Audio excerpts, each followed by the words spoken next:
This episode of the Boss Rush Podcast is brought to you by, well, you. If you want to support the Boss Rush Network and our family of podcasts, head on over to our Patreon at patreon.com/BossRushNetwork. Thanks for your continued support.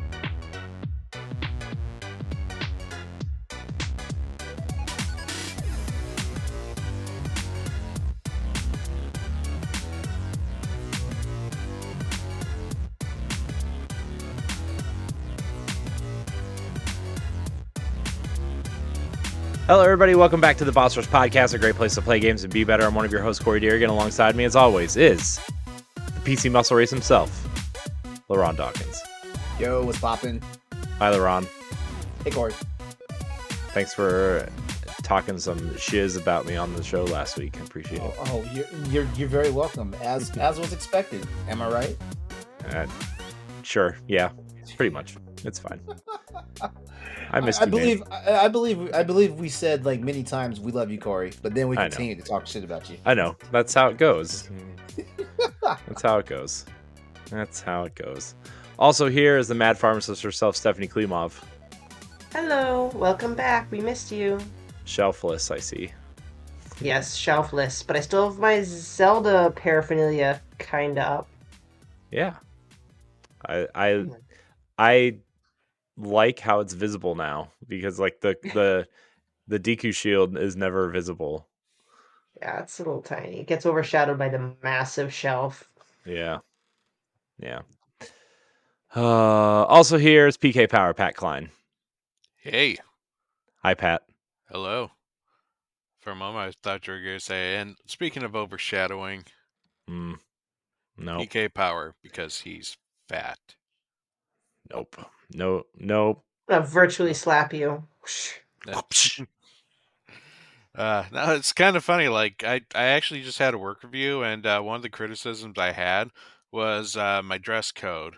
And I'm like, I'm fat. It is hard to find clothes that look good and fit me. Because honestly, I bought 2 dress shirts, like short sleeve dress shirts, that are supposedly my size, and they're not. You know? So what was so inappropriate about it? Like, I don't get it. Well, because I have polos, or like, I have polos versus like more dressier shirts, because the polos actually kind of fit me better. Polo. Well, what do I know? I always considered polos to be pretty professional. Heaven forbid. Well, this but is okay. like the company I work for is very old school professional. Got it. Mm-hmm. I don't know. I didn't have any meetings today. This is what I wore to work today. So Nice. Yeah.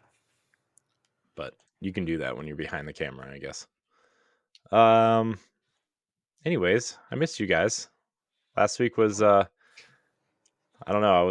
I was in bed at like 9:00 last Wednesday because of the kids, and it was like, oh, what do I do now? Isn't it great to go to bed at a decent time? No. Right? Nope. You should be so well rested, dude. No. Well, he does have 2 children in the Disney setting. That's yeah. So, but I missed it, and I ended up coming home on Sunday and editing the show and posting it, and it still went up on time. So, self 5. Who's better than you? Who's better than me? A lot of people. No. So. Ouch. Well, the good news, guys, is he didn't come back yelling at us like, "What the hell did we do to the show?" So Nope. Yeah. So a win is a win. Mm-hmm. It's true. I also came home next time. I also came home and recorded all the January patrons because I realized I forgot to do that at the end of the month. So I'm sorry, everybody who that affected for the first couple episodes of this month. Way to go. Sorry. I fudged up. But I appreciate you all anyway. Speaking of appreciation, guys, so now that this vacation is out of the way, we're all about to see each other in about 5 weeks here. Yeah. Yeah. Mm-hmm.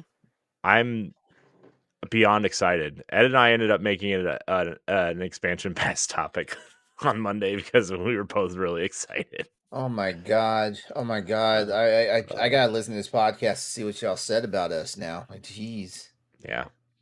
It was more of That- like what to expect and like what our plan is like video people and trying to figure out how to make sure we do interviews that fit with the writing stuff and all that kind of stuff. So I'll admit I'm a little bit anxious, but that's just because I have an anxiety-ridden personality, and I know it's gonna be fine, but I still have anxiety about it. yeah, no, I do too. I have I'm very like I need to have a plan because I feel extremely unprepared. So Dude, my anybody who- anxiety at the levels is I'm about to make an Excel spreadsheet of all the vendors, and just to make sure we can all document who's going where, so we don't double up our Yeah. efforts. Yeah, we need to make sure that like we are all kind of on the same page and maybe some calendar stuff and I don't know. I'm sorry. I'm telling you guys now. I'm pairing off with somebody from Boss Rush. Like, y'all ain't gonna have Well, me out there by that's myself. that's kind of what we were talking about is how we should probably pair off every day, maybe with someone different, maybe with the same people. I don't know, but we should probably partner at some All right. point. You, Corey Dirrig, you, Stephanie Klimov, and you, David Lasby. I know you're listening. Y'all are my partners. Y'all are my battle buddies. You too, Pat. Because it's got to be the quartet from Boss Rush podcast. It's got to be. I don't know if 4 or 5 of us can actually travel together because it's so freaking crowded. It is. It's pretty be a crowded. wall. Yeah. Although I've been talking to some developers on the side, and supposedly PAX is going to be less crowded this year because GDC is also going on. They that did weekend. that last year too, though. Yeah. GDC was going on, and it was still really freaking packed.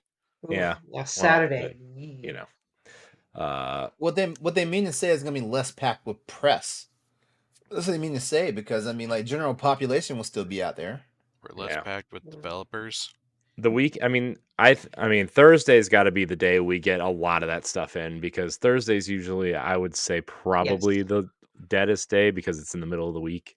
Yeah, that, and we get an extra 30 minutes in the morning before the general public can even get in. Like, we'll really kind of strike while the iron's hot. I I'm just don't gonna. think I would schedule interviews during that time. That is the best time to check out the floor. Yeah. Oh because no, the not back is so dead. I'm probably gonna use that 30 minutes to get my PAX shirt, PAX jacket, because they ran out of the one that I wanted. Remember last year when we were there until like about 10 o'clock and the vendors were still open and they had no lines? That was At perfect. night? Yeah. Oh, I thought the show floor closed at like 6. I mean, Well, the floor exhibition floor, but they're still, Yeah, there's still plenty of like showcases going on or presentations. Oh, okay. Do you think? Well, yeah, panels, I guess. Yes. Do you Yeah. think they'll have the Ganondorf, Zelda, and Link statue there? Because they had Probably. Link there last year. I would assume. I mean, well, they just debuted the new ones, right? So maybe. But I guess it probably depends on what is or isn't announced at this non-existent Nintendo Direct that's happening and not happening at the same time. I was checking Twitter feverishly today and was disappointed at no announcement. Yeah. The Taipei Game Show had a giant Kirby. I do wonder if they are holding off because of the Xbox event. That did cross my mind, but also it's Nintendo and they probably don't care. The Xbox event's a podcast, though. It's not even like a video. I know, event, but it's also a video. No, so honestly, I'd say the rumors was completely unfounded. Other than the fact it's just that's when it normally hit. Mm-hmm. Nothing said this year that Nintendo was going to do it. Other than people like, oh yeah, they'll do it, but maybe they'll just make it a third party because they'll do something in March. I'm gonna be honest with you. I don't set a clock by y'all Nintendo fans anymore because like y'all have let me down with some anymore. You shouldn't set it by them anyway. Y'all let me down with some of these freaking directs, so I'm like, like I'll see it when I see it. Yeah. You know, people are expecting Microsoft to announce games during this podcast. Did y'all? No. Hey, did y'all see the TikTok? Did y'all see the TikTok I sent y'all? Which one? You sent 2. Yeah, I sent 2. But okay, so you obviously didn't see it then because you would have known the one I was talking about. You're right. I didn't watch it because I was in the middle of recording when you sent them, and then I forgot It about was it. it was PlayStation versus Xbox. It was talking about the reveals. We have the PlayStation, and then we have the Xbox. Then we have the PlayStation 2, and we have the Xbox 360 because like it's a complete revolution of what we did the last generation. Then we have the PS3 on the Sony side, and we have the Xbox One. yeah, it was the Xbox One. Yeah, and then it starts showing Because how it's the outlandish. all-in-one Yeah, entertainment exactly. box. And yeah, so the names get more and more outlandish. And then so like so after this generation, like someone in the comments was like, Sony, we have the PS6, and Xbox is like, but wait, we've got games. Funny. I cannot wait. I can't wait to see what happens. Like, you know what? I guarantee you, like whatever Microsoft's doing right now, like with this podcast or whatever, they're doing it to drum up views. Like like it's a PR stunt.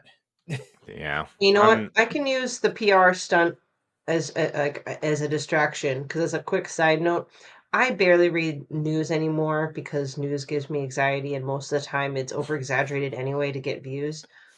One of the news that popped up, and so I had to click on it, was that like some intelligence person that works for the government is pleading for the president to declassify an existing national security threat. So Yeah, of I saw that course too.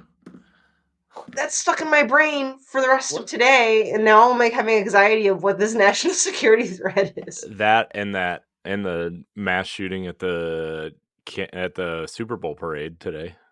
Oh dear. There was a shooting at the Super Bowl parade. Yeah.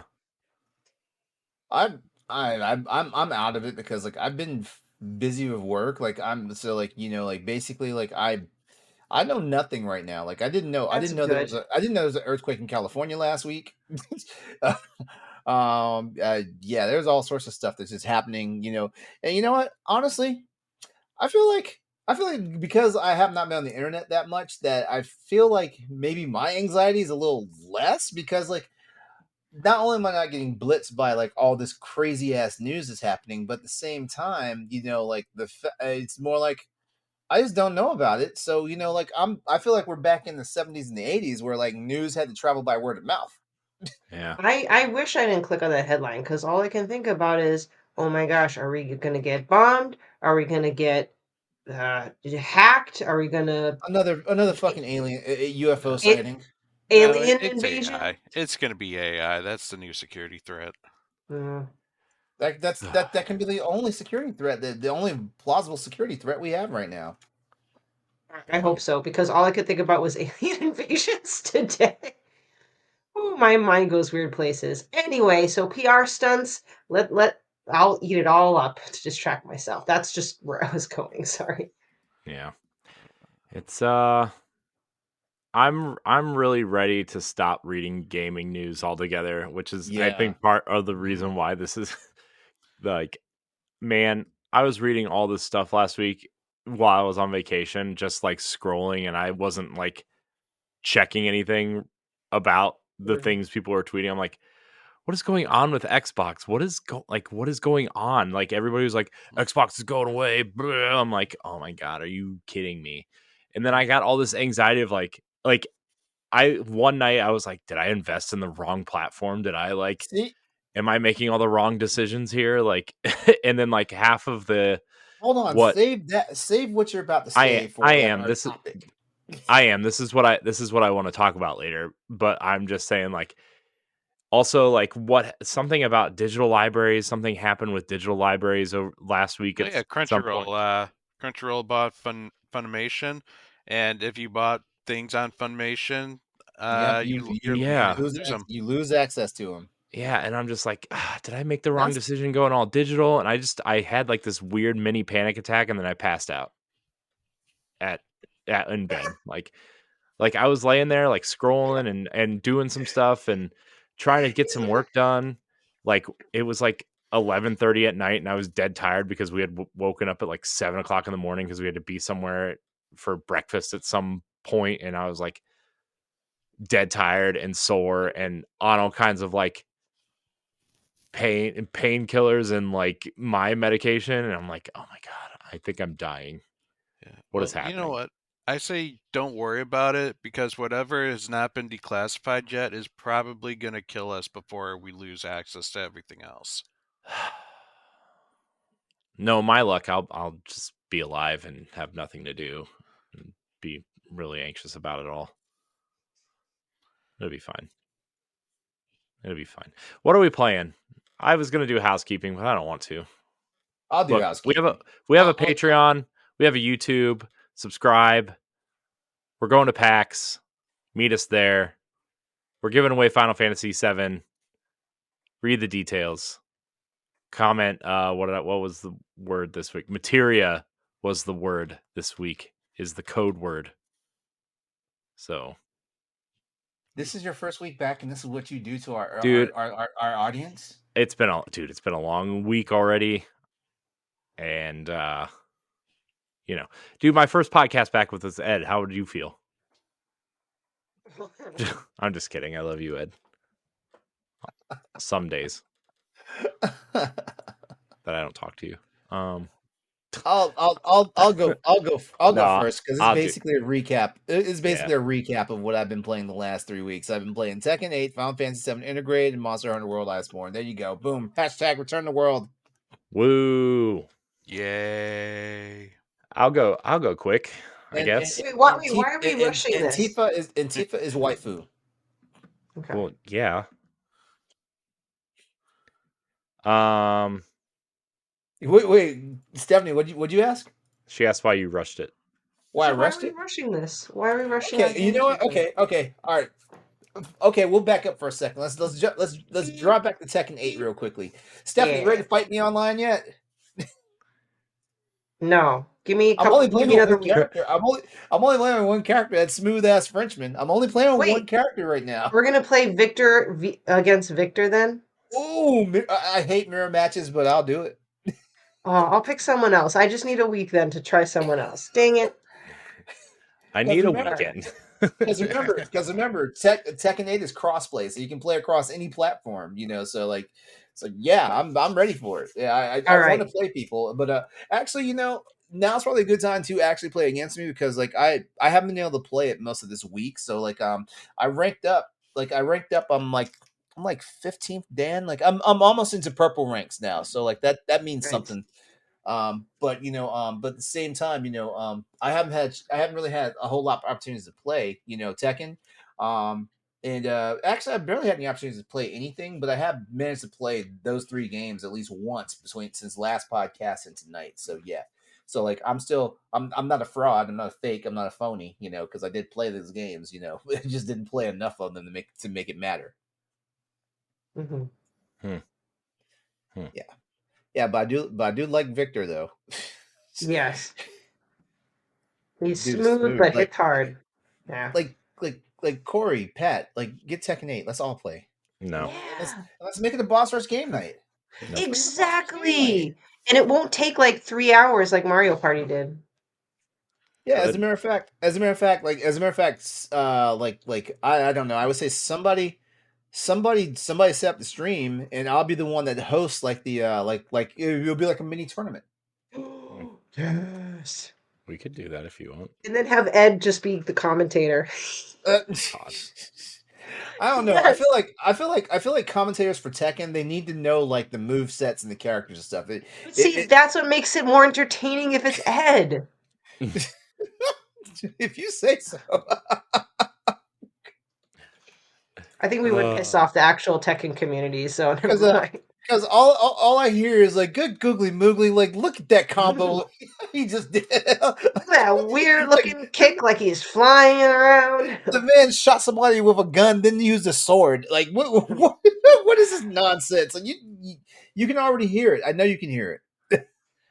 Dude, the last time I played Tekken was Tekken Tag Tournament on PS2. Okay, that was the last time I man. played Tekken. So, man, good times though. Yeah. You Good, can't say I've good ever time. played a Tekken game. Also, like there was one where like one of the guys was like this weird breakdance fighter. That would be Eddie. Yeah, sure. Yep, him. And then like there was also like a girl in one of them that did the same thing. Girl, She I'm like, kind of looked like J-Lo. that's Christy. Like Sure. she kind of replaced Eddie for one game, and then like they were both together in like the next game. Sure. Yeah. Yeah, and now she's gone. I should probably fact check myself, but there's a character in Tekken 8 that's like from South America, and so like in a lot of like her like Azucena. She's the coffee chick.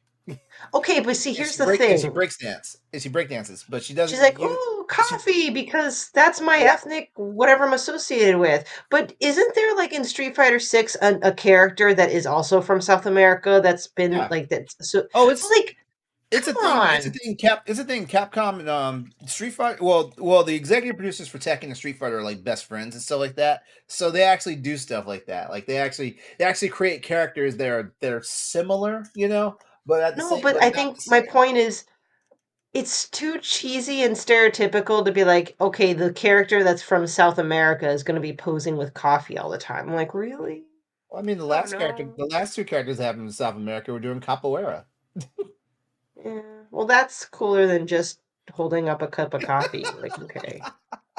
So what? Like, if I'm a Chinese fighter, I should be like posing with a fortune cookie, be like, "Oh yeah, Damn. listen, Well, I'm then again, part Chinese. I can say it." I well mean, then I again, know that that's you're making fun of the stereotype, but fortune cookies are secretly the best cookies. They are the Cinnamon best cookie. cookies. um, Mm. I we love fortune cookies. we Anyway, I'm have sorry. we Let's. about to fight. I'm veering off the path of discussion. That's She's a just great gonna be the character. that's gonna be the thumbnail. It's just a fortune cookie on the thumbnail.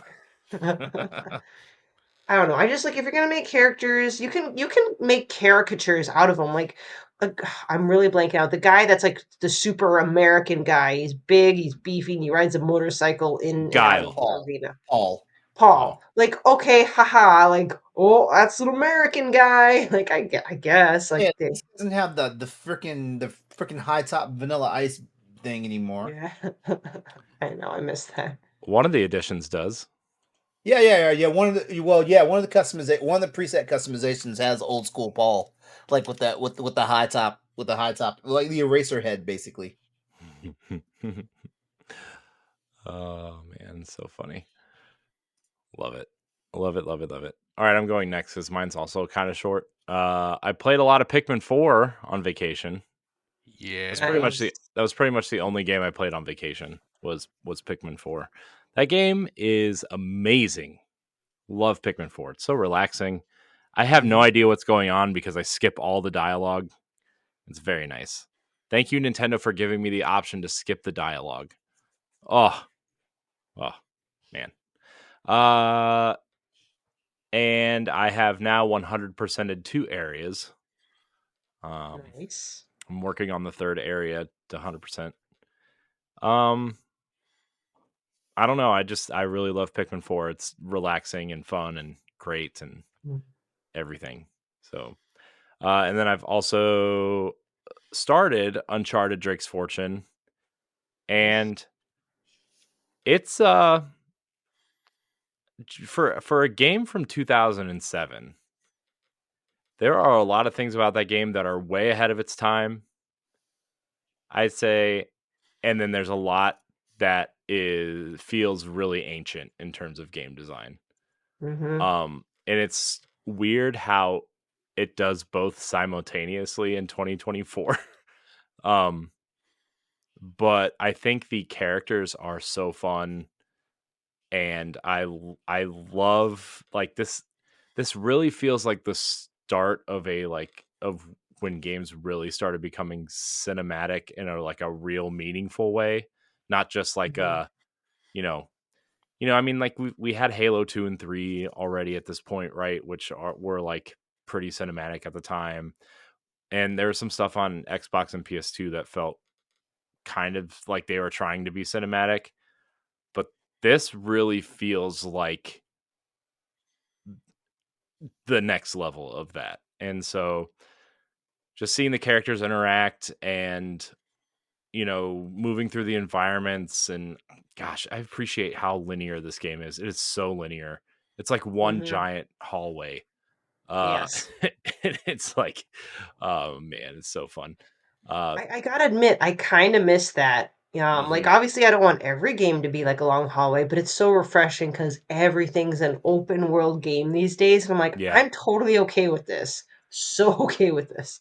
Yeah, it's really strange because like sometimes even like linear games, like they have like the what do they call it? Like the wide what it's called like wide linearity or whatever, where like the area is very explorable, but you very clearly Mm. have a place to go Path where to forward. go, yeah. Yeah. And this is just like, oh, I'm supposed to go right here. There's very clear like geometry that points you to go go right or left.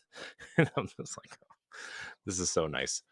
And the puzzles are very PS3, Xbox 360, like push these buttons in a certain order and it opens the floor so you can dive down into into the secret tomb or whatever. And it's just, I don't, it's charming in a way of like, man, I wish games were more like this sometimes. uh so I'm really enjoying it. I'm like, I played for like 2 hours last night and I'm like 25% of the way through the game already. And I'm like, oh, geez, I'll probably finish it this weekend. uh, so I'm not like looking for any of the treasures. I think I'm playing on easy because I just want to play for the story. I don't really care. Also on easy, the enemies are less bullet spongy. Mm-hmm. So, and like there's, when you have like 50 of the same enemy running at you every time one falls down and another one pops up and you're like, oh, well, I'll just shoot you. You're dead. Bye. But Yeah, dude. uh but the last game on here that I didn't put on here that I actually played a little bit last night.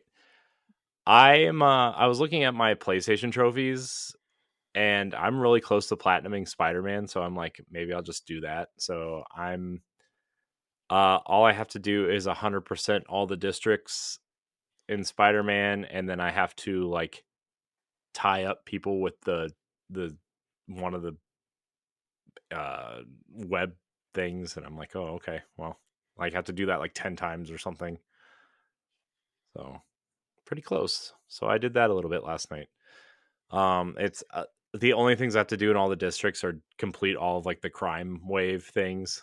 I'm like, oh man, some of them I have like 0 out of 5, and I'm like, oh man, this is gonna suck. But um, it is nice because they do try to prioritize the ones that you need the most, which is a nice thing that they do. So, but that's what I've been playing. Stephanie. I kept it simple because I want to make sure I got it done in time for book club, and that was Uncharted as well, Drake's Fortune. I made a lot of progress. I think I'm like in chapter 20 now. Like I'm at the end, near the end. Very similar kind of thoughts as you, where I appreciate the linearity, I appreciate the brevity, and in a way, simplicity. I try to explore as much as possible to collect the treasures, but I remember there's one part like around the middle of the game where you're underground and you have to navigate this puzzle, and there were like swinging lanterns and stuff, and I could spot a treasure like in the other side of the room, but I kept getting knocked off by those stupid lanterns that I just like as soon as I solved the puzzle, I just moved on and didn't even realize that I moved on and couldn't go back. So I was like, whatever. Whatever. Why don't you just like re-roll? Why don't you just re-roll the chapter? No, I don't want to. Oh, I actually, don't wait. want You can't chapter select till you beat the game. Mm-hmm. that, and I didn't want to deal with that silly puzzle again because it was those swinging lanterns. Like it's like I inch towards the edge so I can hang off the edge and climb over, but I guess I still fall into the hitbox or whatever and I get knocked. I was knocked off like 50 times. I'm like, okay, I'm done. Trust me, that's not the worst. That's not the worst thing in Uncharted as far as like platforming puzzles. That's not the worst Oh thing no, it's not. the franchise. Oh no, it's not. That's just kind of my most recent thing. But yeah, part of what was frustrating was kind of the enemy swarms, and it's more like I will go up from like an angle and I get caught off by surprise. All of a sudden, they're all there and they're all shooting at you, and I'm like, ah! Or like when I clear off the first wave of enemies, I stand there, nothing's happening, so I go for pick up the ammo, and then 50 more enemies come at the same time, and like, it's a little not very seamless, but I, remind myself of when this game was made, and Well, when what I, you'll appreciate is if you continue to play the games in the franchise, Uncharted 2 starts the stealth mechanic. Well, a better Mhm. stealth mechanic than what was in 1. Starts a stealth mechanic where like you can literally like just traverse and either not be spotted or kill everybody without causing a ruckus. And it's Mhm. actually and you actually encounter if you kill everybody without encountering a ruckus, like instead of like getting blitzed by like 30 people, you don't have to kill like 9 people. Nice. But it does pad your time though. That's the only thing. Yeah. Yeah, Oh, that's cool. you can't speed run Uncharted in stealth. You can't do that. No, I can't imagine. No, I like that sense of development. I understand it was the first game of its series. I just remember like a couple areas where I walk in, it's a big arena, lots of ammo on the floor. I'm like, I know what this You is. already know. Mhm. You And already it seems Classic like third-person shooter design. Start looking for them cover spots. Yep. yeah, and it just sometimes it seems to go on a lot longer than I'd like. It's like, all right, more, Yeah. killing more people. It's to try to pad the game. Gears of War has the same problem. That first game especially has the same problem where you enter an arena and it just feels like there's so many enemies, and it's to pad the game where like the campaign is only like, if you know what you're doing, the campaign's only like 5 or 6 hours long, but if you don't know what you're doing, that type of encounter makes it about 10 hours long, and you're like, "Oh my gosh, this is ridiculous." Gears of War. What a game. Overall, I'm Uncharted. appreciating the experience. I think if I play later Uncharted games, because obviously they will modernize more and more, I think I might be more of an Uncharted fan than a Tomb Raider fan, but that's just simply because of my play style. I like your fast-paced narrative action explorer, kind of almost like Indiana Jones-ish. And I know Tomb Raider is more puzzle heavy, and I'm too stupid for that. So I think I like the action. Thank you, honey. I love you. My son just shouted, "You're not stupid, mom." But um, Aw. I think the last The comment is, oh, sorry. I was just gonna say the newer Tomb Raider games, like the puzzle stuff, is more of like a side thing now. Mhm. It is, and I played Shadow of the Tomb Raider, and I wasn't a big fan of her personality in that one, but Yeah, maybe I could. her personality in that one's the worst. Like Oh, she that's is my a favorite stuck up one. bitch in that one. No, I mean in that one she just like in earlier Tomb Raider she comes off as cocky, but this one she just comes straight off as a bitch. It's like, Um, oh, I just started the apocalypse. Oh well, uh, that's me when I meddle with things. uh, I, Anyway, I'm also I just glad like, that her companions started calling her out on that too yeah, in that game. I like Drake. It's got the game's got some humor. Hmm. Mhm. It's actually got some humor. You're fighting a bunch of undead things. Yeah, that took a turn with the Nazis and stuff, with like one of your enemies, so to speak. And the comical like, if we die, I want you to know I hate you. It was just, I don't know. I like it. I like Yeah, the bit of levity. yeah. So It's I forget who's the main bad guy in this game? Uh, I some don't guy know. with a British Roman. accent. Yeah. Navarro? Roman. No, well Navarro's one of them, but it's I forget what his first name, but the last name's Roman. It's basically the generic older white-haired guy. Yeah, Hmm. oh that's right, British. yeah. British. The guy who can't stand Sully. Yeah. Yes. Yeah, that's And I right. love Sully. We're So supposedly getting a remake of this first game at some point. A remake That's a of the rumor. first game? That's a Mhm. rumor. That's a Mhm. rumor. It's You a know, rumor that the what is it, the art and design team, unnamed art and design team from Sony San Diego is making it. So Hey, well, I would like to see a modernized version of it. mhm. Like I said, I like the characters. I feel like the story is, your basic explorer story, but it's good, doesn't overstay its welcome. And I've had the interesting position where I've watched the Uncharted movie before playing my first Uncharted game, which, well, You watched poor woman. You poor because I woman. fell asleep during the movie, by the way. And listen, I have nothing against what's his name, the Wahlberg? main actor, Tom kid, Holland. Tom Holland. I like him. I actually like him as Spider-Man. I like him as an actor. There's nothing wrong with Holland's Drake. There's nothing wrong. But I did not like that movie. It spoiled Uncharted for me. And when I played this game, I'm like, I like this version of Sully really better. I like this version. I love this version of Uncharted better than that movie. You Yee. don't like That's what Wahlberg Sully? I love Wahlberg, but Wahlberg I who like plays as Sully, who plays as Mark Wahlberg. seen one you Wahlberg, want you see them all.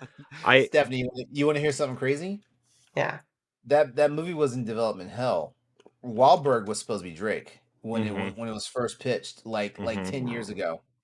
I actually think he probably still could have made a good Drake if What, they for would this have. movie, or you mean back then? No, like now, like when that movie came out, I think you could have gotten like, because I think Mhm. at first it was what it was Wahlberg and what Robert De Niro was supposed to play I think Sully. so. Yeah, I think so. Wow. Yeah. That was like the That original would be thing, and something. then But you want to yeah, know? But you want to know what's crazy though? Is like Nolan North was actually in the movie, but yeah, Mhm. it was a blink and you miss it type of moment. yeah. Oh. Also, I really liked the Uncharted movie, not as an Uncharted movie, but just as like an adventure movie or whatever. But Yeah. like, I don't like how they like mixed the games up Oh to make, yeah, because it's based more on 2 and 3 mixed together than the first game, and I didn't like that airplane. The airplane scene in that movie is that straight was from right Uncharted out of 3. Uncharted 3. Mhm. Like Um, Then you I also was had Uncharted 4 with it being pirate treasure. and Chloe like kind of Mhm. being the main character Squeeze. instead. and still, yeah, like where was Elena? Nah, not there.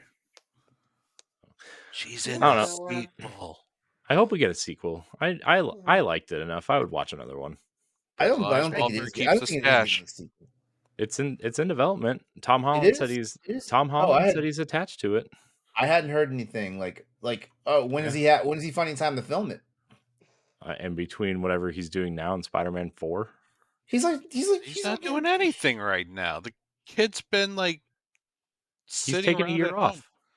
He said he was What taking a Yeah. year off from acting. What are you talking about? Like the dude just did a whole damn ass Apple TV series.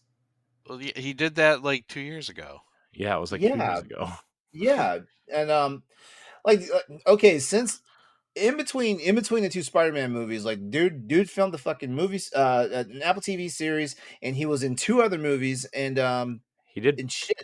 Broadway at some point. Yeah, Whatever London's version of Broadway is. I don't know what that is. Dude, that kid's been doing so much, kind of like how Pedro Pascal's literally in everything. Oh my gosh, dude. And did you? I like Pedro Pascal, but come on, man. Really? He's going to play Reed Richards? He's gonna play Reed Richards. God, man, he's going to be the next person that's in everything, isn't he? okay, He's I'm here to already in tell. I'm here. everything. Okay, hold on. I'm here to tell you that every Fantastic Four outing, including the original of like Jessica Alba, and well, Chris Evans was the only good casting for those movies.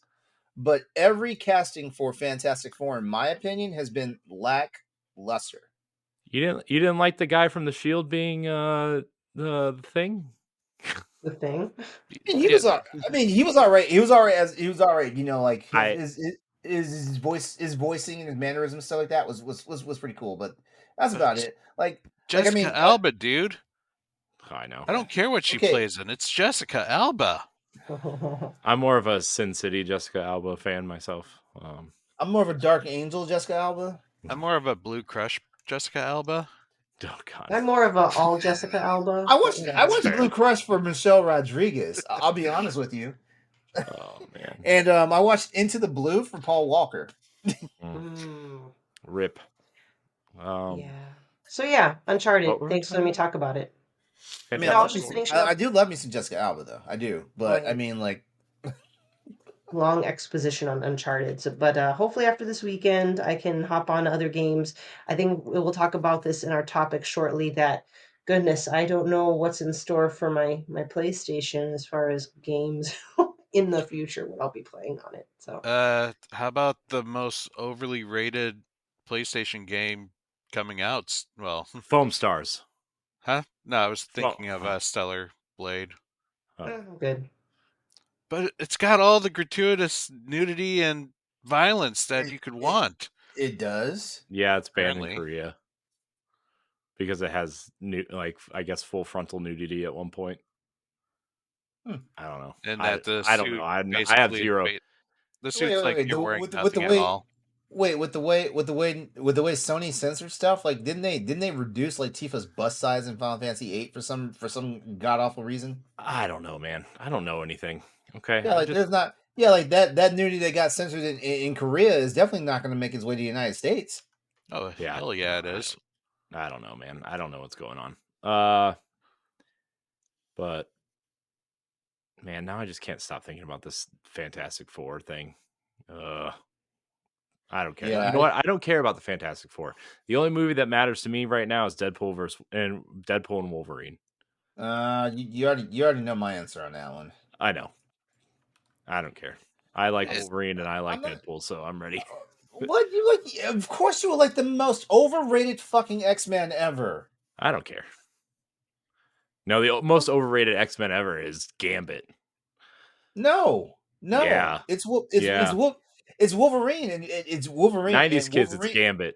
And Wolverine got clapped quite a few times by Gambit. I don't care.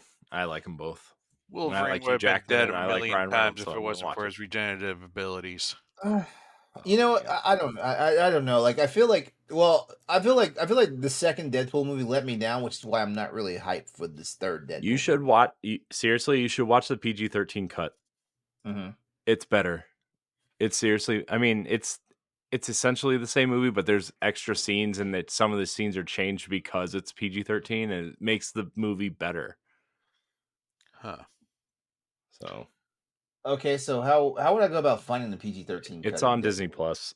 It's on Disney Plus. Okay. Mm-hmm. Or I'm sure you can find it somewhere. Yeah, but this Fantastic Four thing just I have zero interest in it. I'd say wait till they cast Dr. Doom. We'll see. Yeah, we'll see what happens then. I'm just not a Fantastic Four fan in general. I mean, but again, I guess I wasn't really an Iron Man fan before either, and look how that turned out. So, who knows? No, I trust Marvel with their casting decisions when it comes to their main characters.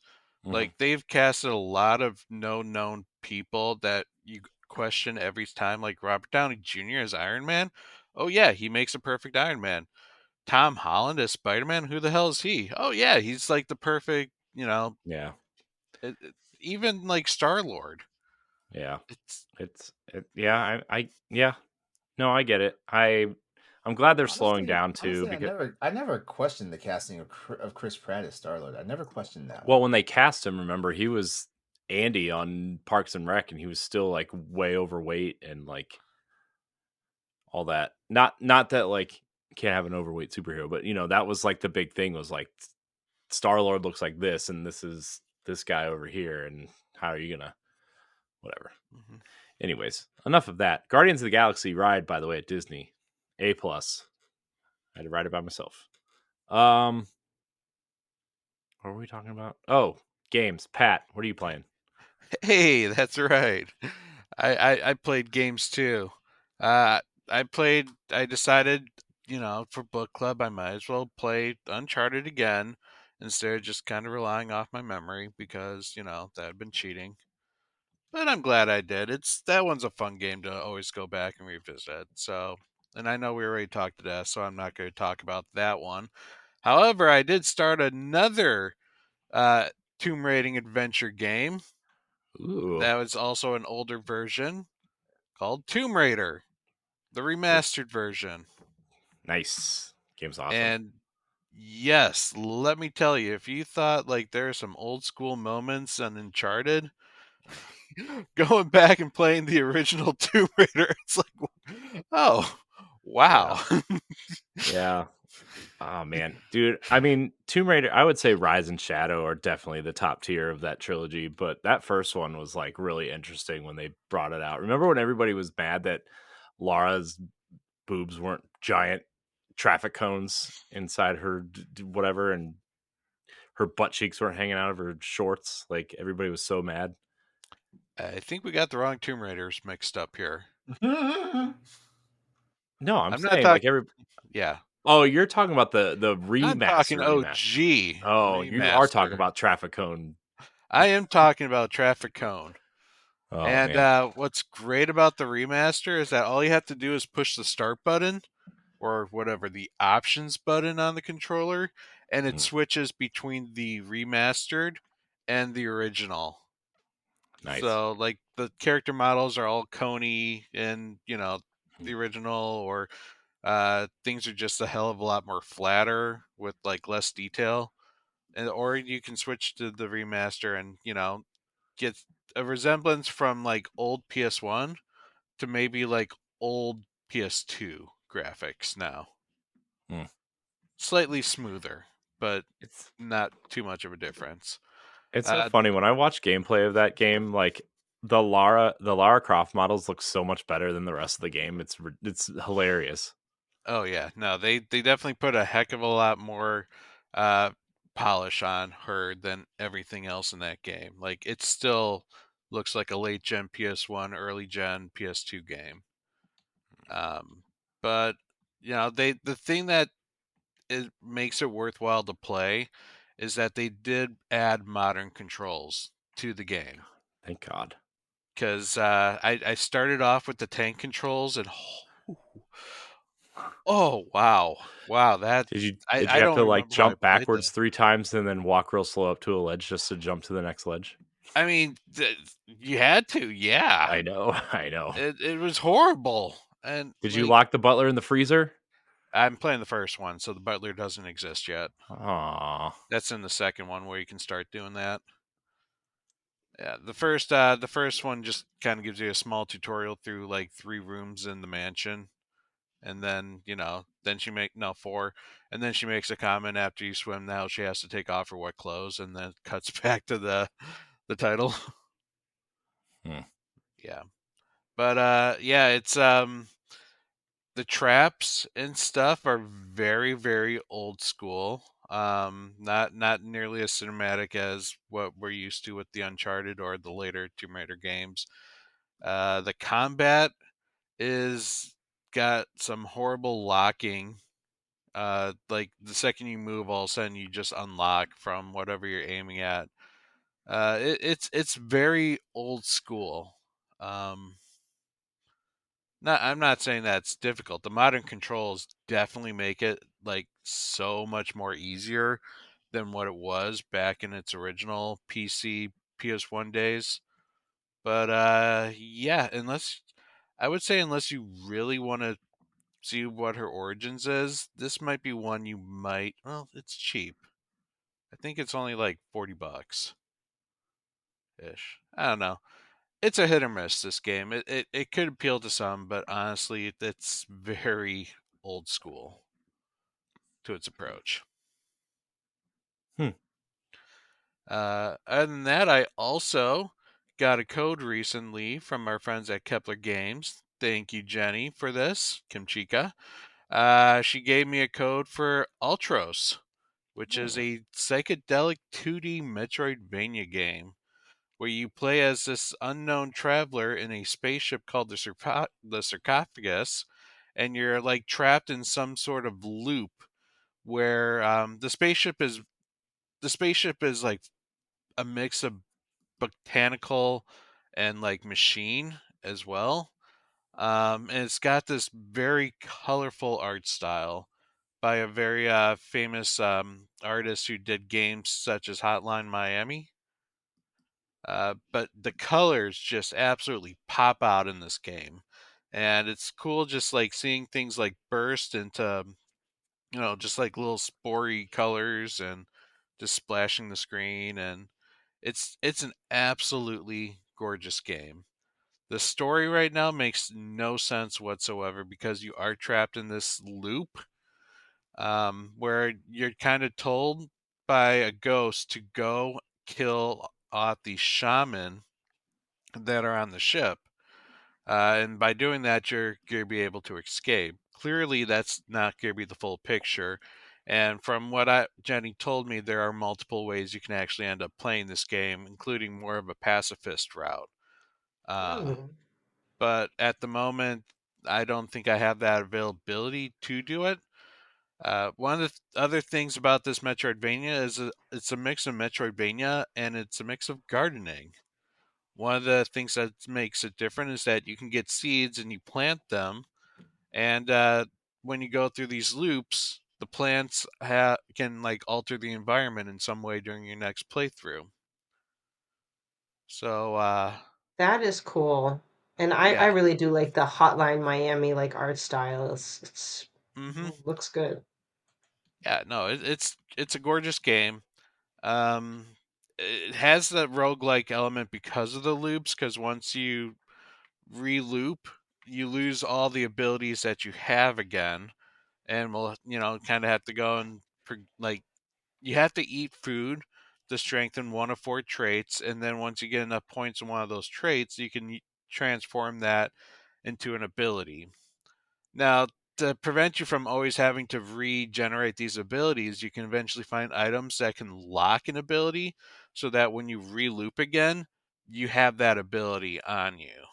So you don't have to always like learn the same path just to get like a special like higher jump ability or a combo ability. You can lock it for your next go.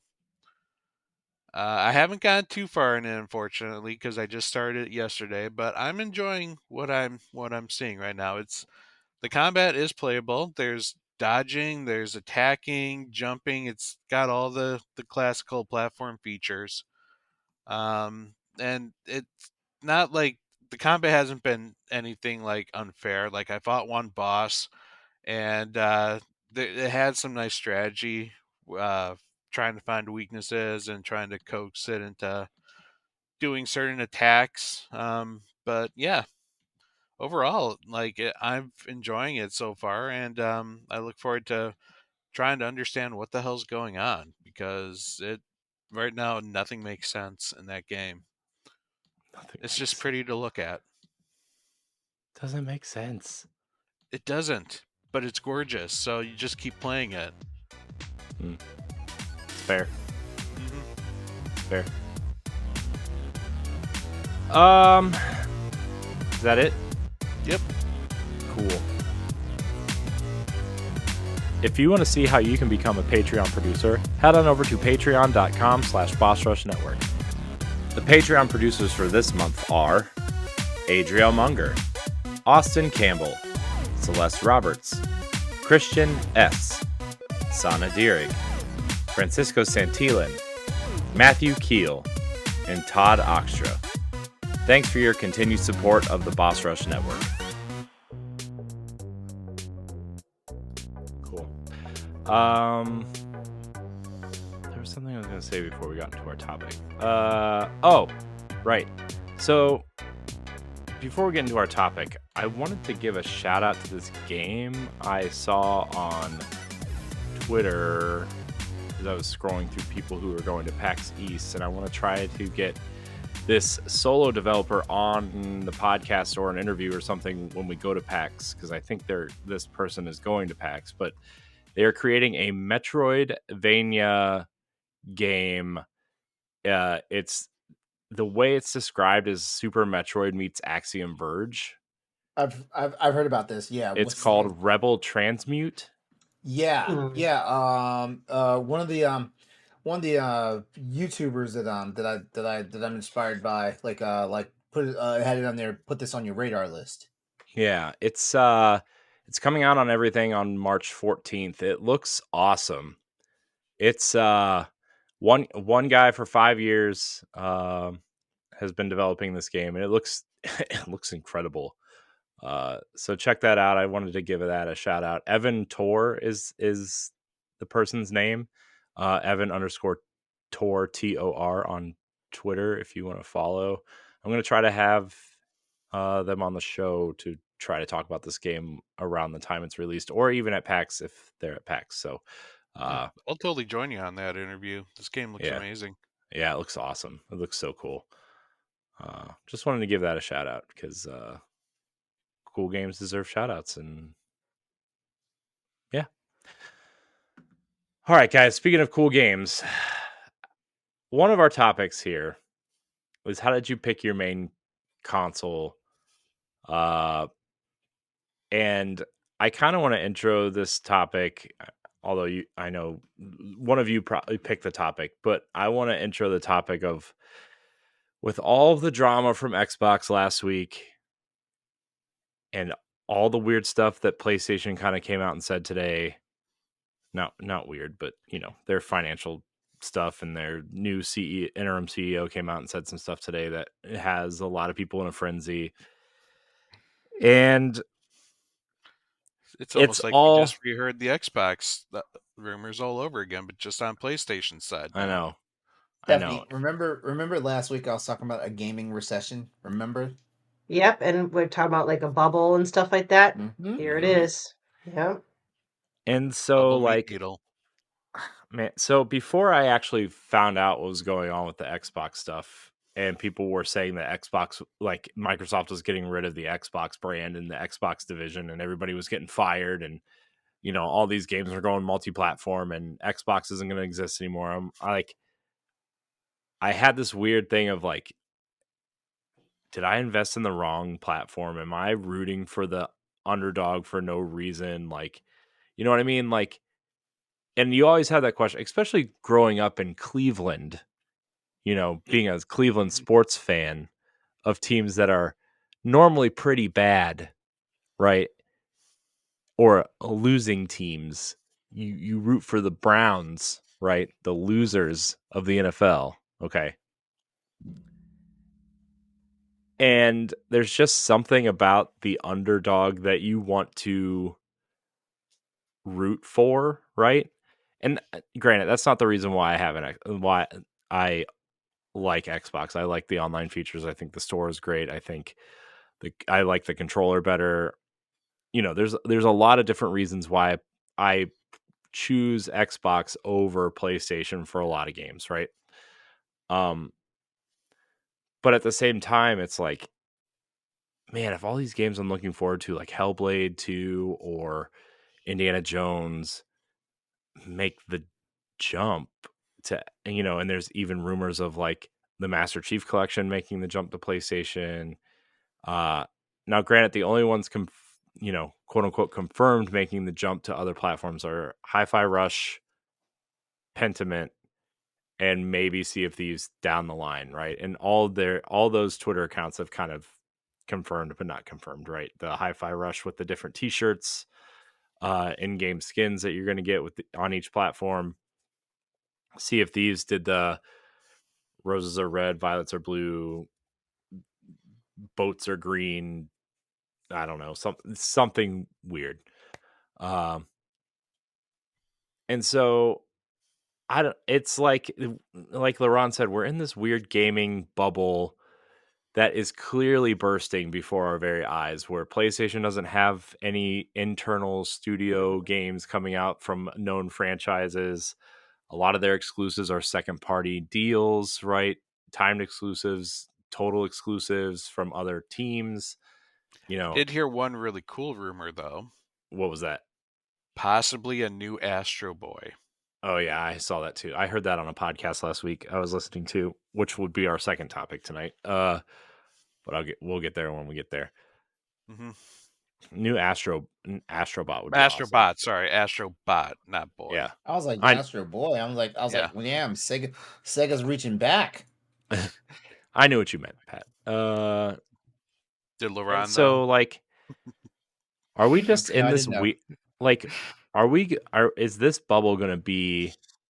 Is this bubble gonna burst? And what are we?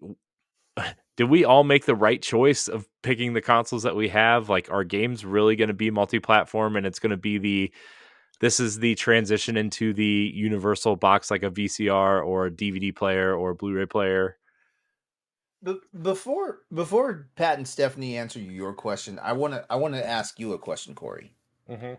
Um, what is your overall allegiance to the Xbox? What is it? Because me, like, yeah, like, when it comes to the consoles, like, I'm a PlayStation person, Mm-hmm. but I'm a PC gamer, which Yeah. means, and guess what? That's where all the video games come Yeah, to. I know. Everybody's know. like, just build a But they PC, come you'll get to everything. broken. Well, no. I'm not here to tout like PC hashtag No, I PC know. master race.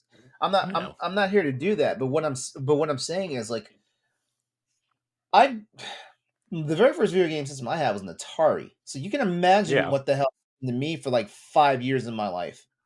Yeah. Oh, I get it. Yeah. All of our It was Atari games came in a trash bag. Yeah, like when the Atari went the way of the dodo, and I basically had to play that system until it died, and guess what? There was no way to replace that goddamn thing, and then we had to There go is back. now. You can replace it now. Well, Atari's that's true. selling it. Yeah, yeah, but back when I was a kid, like, I didn't know. I know. I can't look in the future, and like, and shit, I'd love to have a Wayback Machine and tell my young self, like, don't worry, like, the Nintendo Entertainment System's coming. Like, just wait for that. Um, you know, I feel like, honestly, like, the reason why I ask you that question is because, like, for me as a gamer, I've always been into the games, Yeah. and usually that's how I get swayed. And now I'm not just into the games, but I'm also into the experience, which is why I'm a PC gamer at this point now. Like, Mhm. I want to, like, play the games the best way they were meant to be played. That doesn't just mean, like, the fully optimized way to play, because the fully optimized way to play is to get it on a console, because like, it's in that ecosystem that is not going to break. The only thing that breaks the game is when the developers do something fucked up, in the coding. Yeah. Um, yeah, but so, like, yeah, like, I've had an interesting, like trip through the gaming landscape. Let me see. Like I said, started with Atari, got Nintendo, like immediately, like, moved to Sega, but still had my Nintendo systems, right? Um, PlayStation came out, and the main reason why I got a PlayStation is because I realized I had outgrown, like, the stuff that Nintendo was selling. Mhm. Like, and I became and basically, like, all the games I wanted to play were on the PlayStation. Sure, there were games that are on the Xbox that looked cool by the time the Xbox came around, but like, I wasn't going to spend $400 just to play Jet Set Radio Future and Jade Empire, and Bad choice. You should have. 2 great games. I eventually played Jade Empire, and I know. now, like, 20 some odd years later, I can finally play Jet Set Radio Future, thanks to my Aces ROG ally. But but I I was a diehard Dreamcast person, so you can imagine. I was a diehard I Sega was Saturn too. person. I was a diehard Sega Saturn person, and then a diehard Dreamcast person. And both of those consoles crashed and burned. Like, Dreamcast crashed and burned so badly that Sega got out of the hardware business and stuff like that.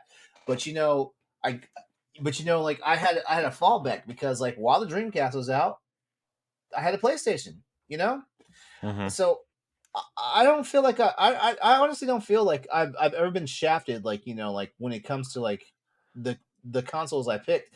So, like, there's a part of me that's trying to figure out where all the devout like, fealty is to, like, these systems and stuff like that. Microsoft has a wonderful ecosystem.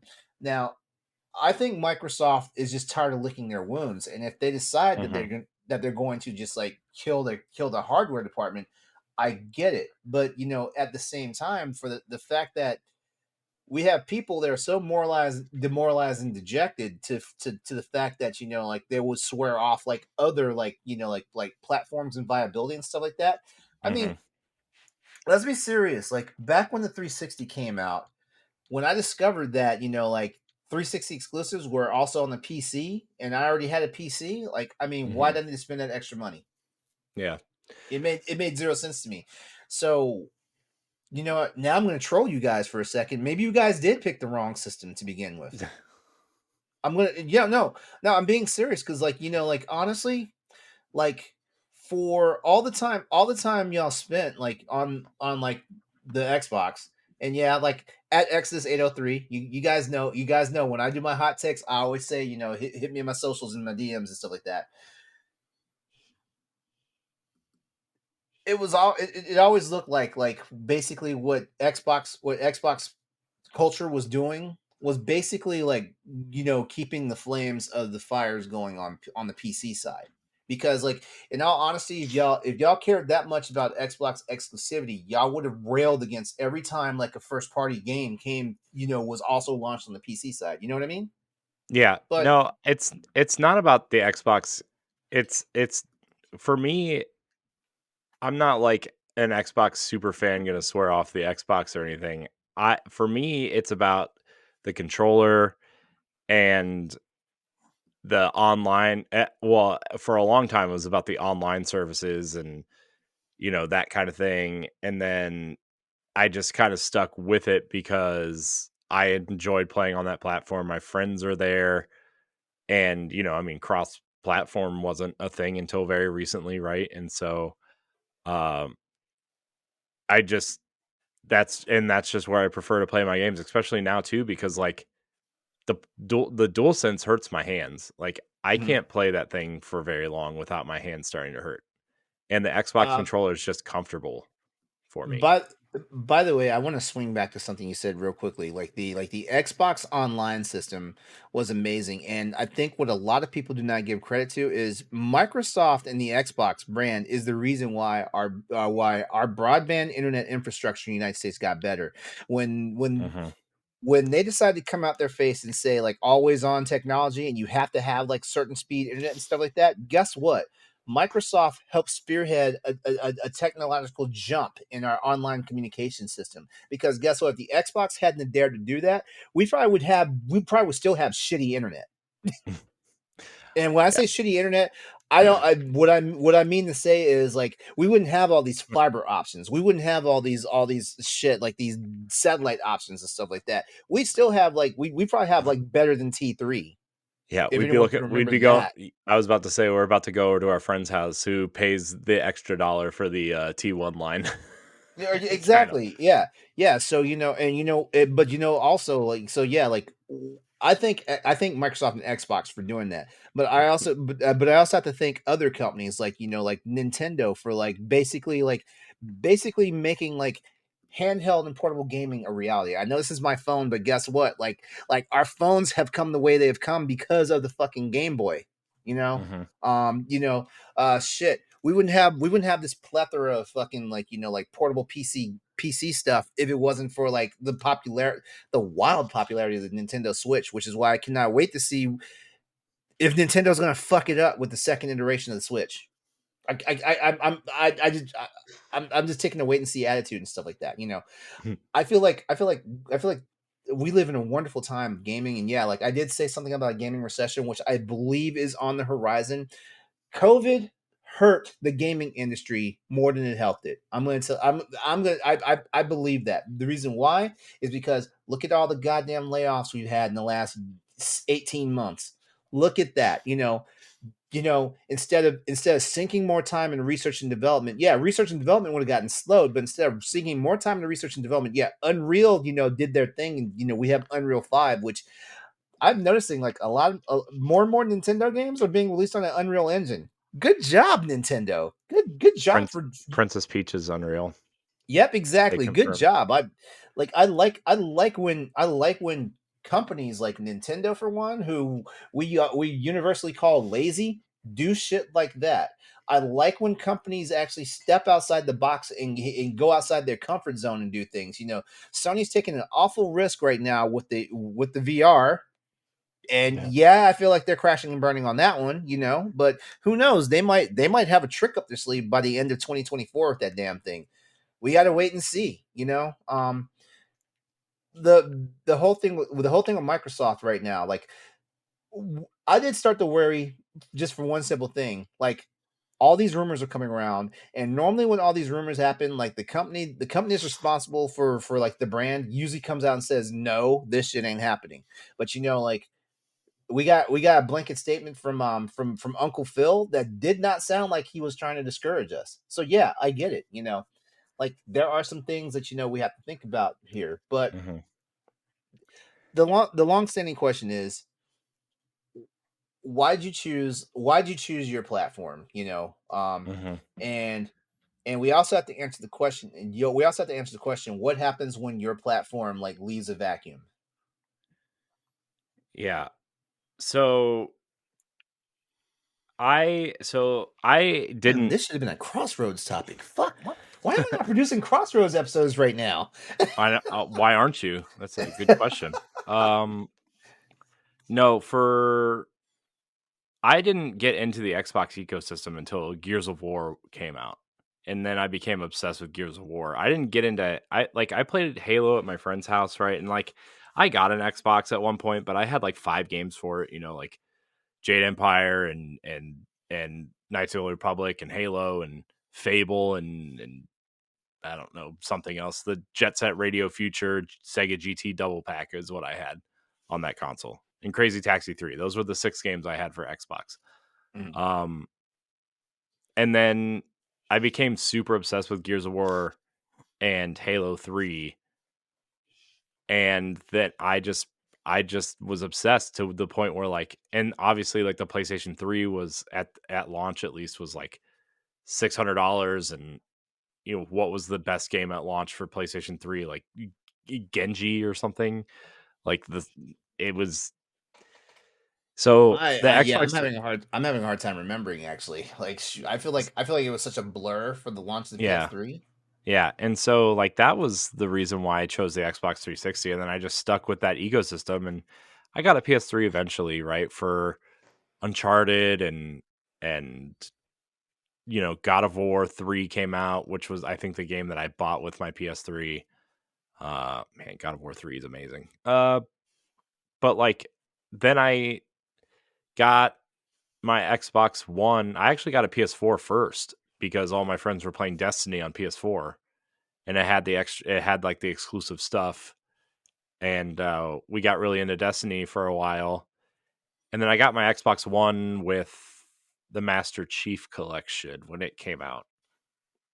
And then obviously like the Xbox has just struggled since then, but like playing online and playing with friends, like I probably during the Xbox One generation, I played more games on Xbox, but I probably played more PlayStation because of Destiny.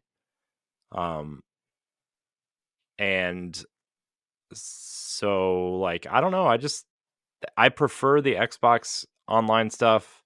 I prefer the controller.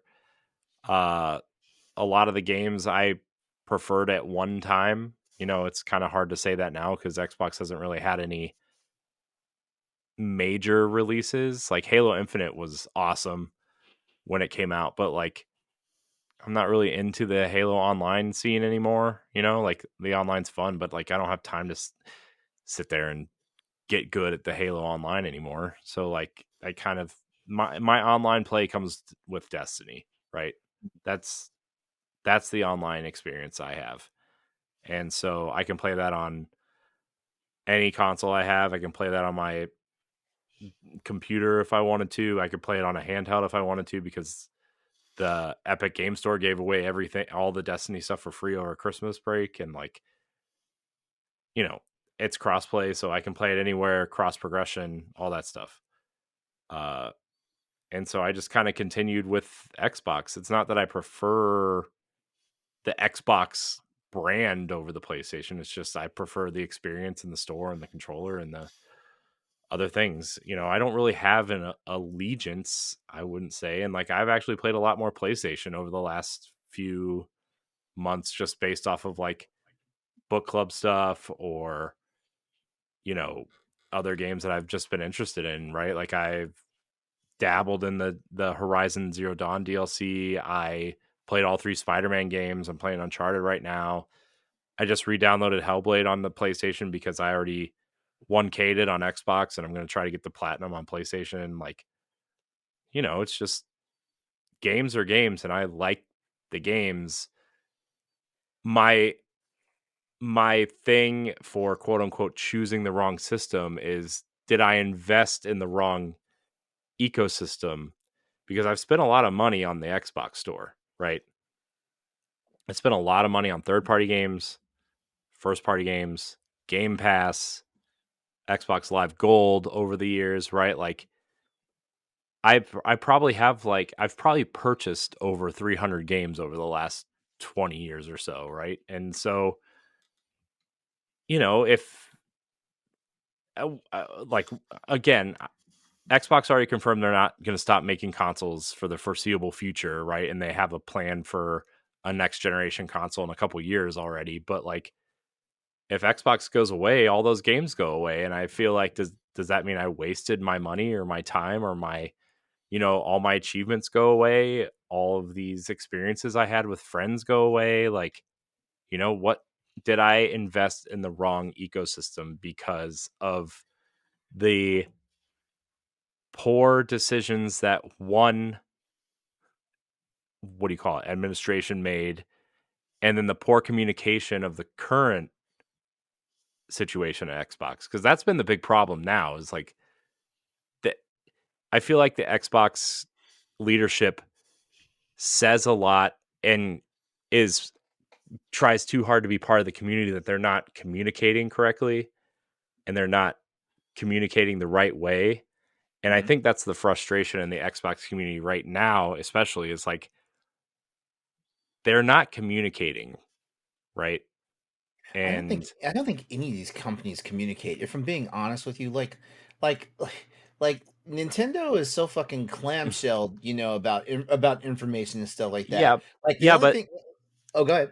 oh yeah, but when you talk about and PlayStation was like this during the early PlayStation 4 era, right, where they were like trying to be the cool guys, and like, obviously that Adam Boy's Shuhei Yoshida, this is how you give games to your friend on PlayStation, and they just that infamous video that pretty much killed the Xbox One, aside from the price and the Kinect and whatever else. But um Nintendo and Sony have kind of gone into this, we're not going to say anything and nobody's going to question us because we don't say anything, and we'll say things when we're ready to say them. Whereas I feel like on the Xbox side, they say a lot and they talk a lot, and they're personality driven to the point where people feel like they're connected to the leadership there in a way, and they want more information from the leadership because they feel more connected to the leadership. It's almost like when Reggie was at Nintendo and everybody felt connected to Reggie. And I don't know, man. I just feel like the more Xbox talks but says nothing, the more the community wants to be involved, and the more they question where are the games, what's going on with the ecosystem, what's going on with the leadership. But you don't have that problem on Nintendo or PlayStation because their leadership doesn't really say anything. And when they do say something, it's impactful because they very rarely say anything. Like today, right? They said, we're not going to have any internal, known franchises come out until in this fiscal year, right? Which is March 2025 is when it ends. Okay, well now PlayStation gamers know what to expect from first party. Now they're looking at second and third party, right? Mm-hmm. And that's a problem that Xbox has, is like, nobody knows when anything is coming out until, the developer direct this year. We finally have some sort of roadmap. And now that there's a roadmap of games, the rumors of all these games coming to other consoles is like, well, are you burning the Xbox community because these are going to be multi-platform games? There was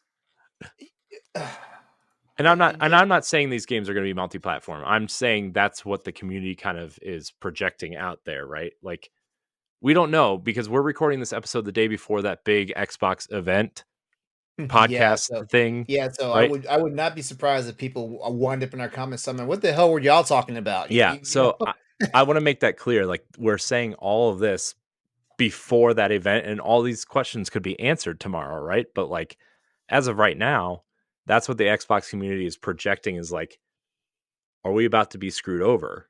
Mm-hmm. So before I say anything further, Pat, Stephanie, please, like, y'all have been quiet. yeah, sorry, I've kind of been rambling. Well, yeah, I didn't want to interrupt all of that. Mm-hmm. Yeah. Okay. Well, here's something else I want to kind of add to the conversation. Essentially, okay, so like you are right about the way the companies communicate with each other, because communicate with the communities and stuff like that. I think that's a key thing here. I don't know. I feel like well, we back during like all the talk with the FCC, I'm sorry, FTC, and the European Oversight Committee and all that stuff, back when the merger and back when the acquisition was happening, stuff like that. We heard one line over and over again from Xbox's side that they were tired of being third place. They were tired of being third place, and the fact that we had to hear this in depositions and not from the company's mouth, like, I think that's what kind of like start definitely like stoke the flames of the whole like underdog syndrome and stuff like that. Everybody loves a good underdog and stuff like that. I don't think Microsoft, I don't think Xbox is hurting, because like Xbox has daddy Microsoft behind them and stuff Also, like that. they're doing better financially than they've ever done in the history of the platform. Exactly. And sometimes I really wish that people would actually take a moment to look at that. Like, one thing I've learned in my transition with my job into a more leadership role for my company is like the sales numbers tell the story and stuff like that. The Xbox brand is doing well. It's probably not doing as well as the company wants to make it. Like, whatever Satya Nadella's talking about, whatever Phil's talking about, whatever Sarah's talking about, and stuff like that. Like, the Xbox brand is not drowning. The last drowning ship I saw, was Sega. exactly. They're not drowning, like like hardware companies. Nintendo is making money on all the hardware they push out right now, but then again, the Nintendo Switch is cheap as fuck to make right now in this economy. Well, it was cheap at the beginning anyway, because that technology they were using was already 10 years old. Yeah, but they were still taking a loss up until their second or They third weren't. year. They were. They never took a loss. Nope. They were making. I think the calculation was like $6 off of every console. You would know this. And actually, that brings me back. I had a question when you were talking about all this stuff. Did you also feel this way when the Nintendo Wii U was doing as badly as it was? Because the Nintendo Wii U was not doing well. I would say it's probably one of the worst consoles they've had since the Virtual Boy. It is. It's their worst selling home console ever.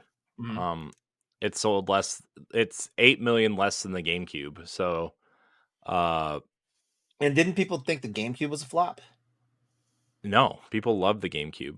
I love the GameCube. But if you hear people talk now, like, people sales wise, I just don't think it was that great.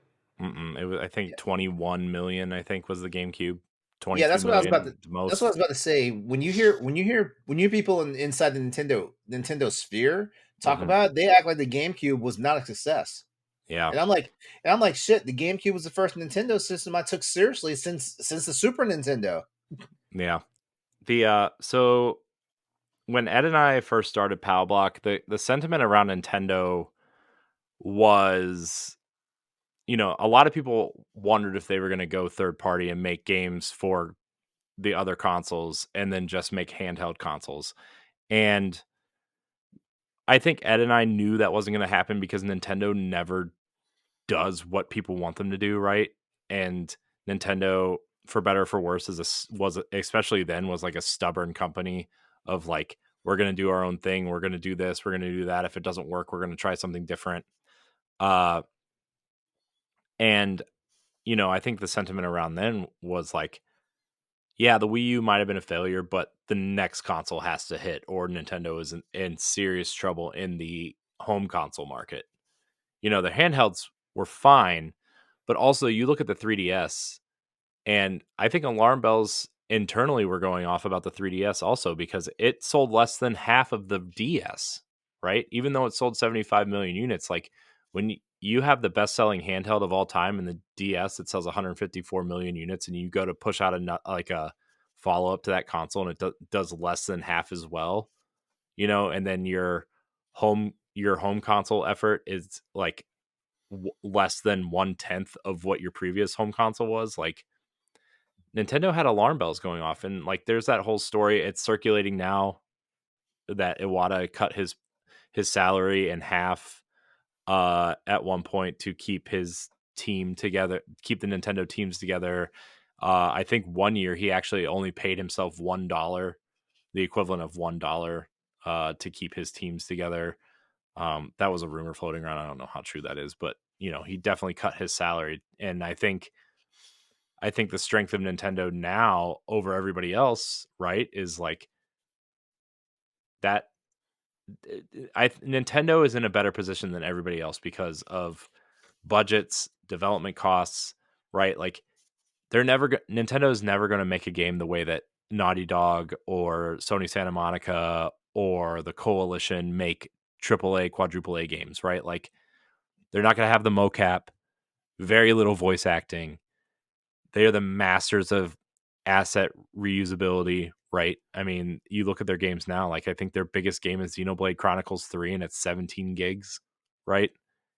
Now, granted, they're not using 4K assets and, the technology, obviously their assets are going to be smaller based on the technology they use anyway, or the engines that they use. But like, their production costs are down and their budgets are down and they don't use mocap studios. They recycle animations and all this other. I mean, Mario's had the same running animation since Nintendo 64, right? I mean, that's just how they operate. And, for better or for worse, they're in a better position than anybody right now because of the decisions they made way back then. And,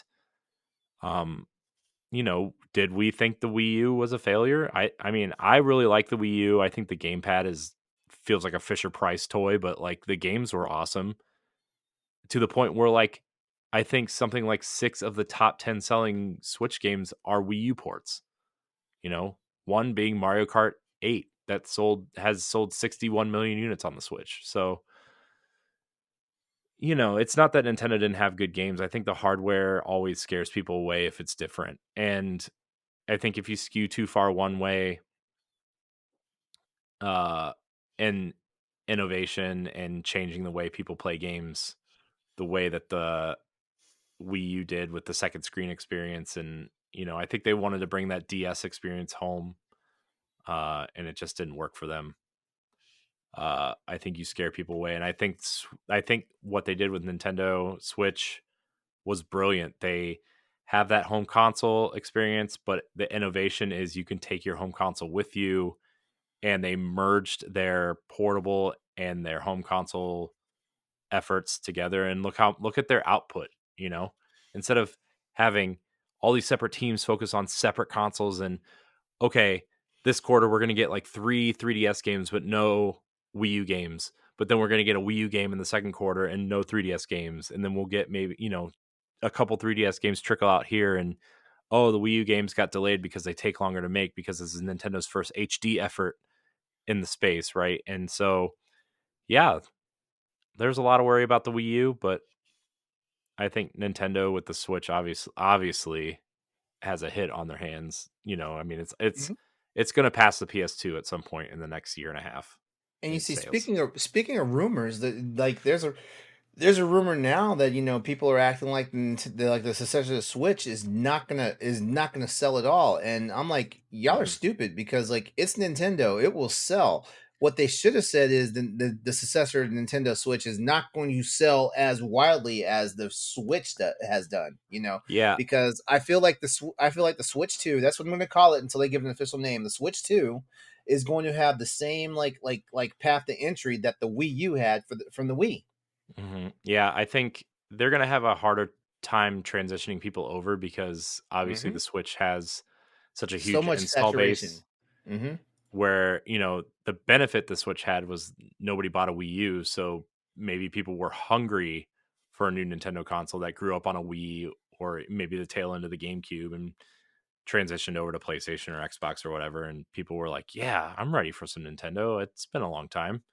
And obviously having Breath of the Wild there at launch, even though it was a Wii U game, having it on Switch at launch was huge. And having that first party experience every 4 to 6 weeks for an entire year and a half for that console also, and then once the indies started trickling over, I think the Vita crowd who were desperate for handheld experiences on the go, right, made that transition also.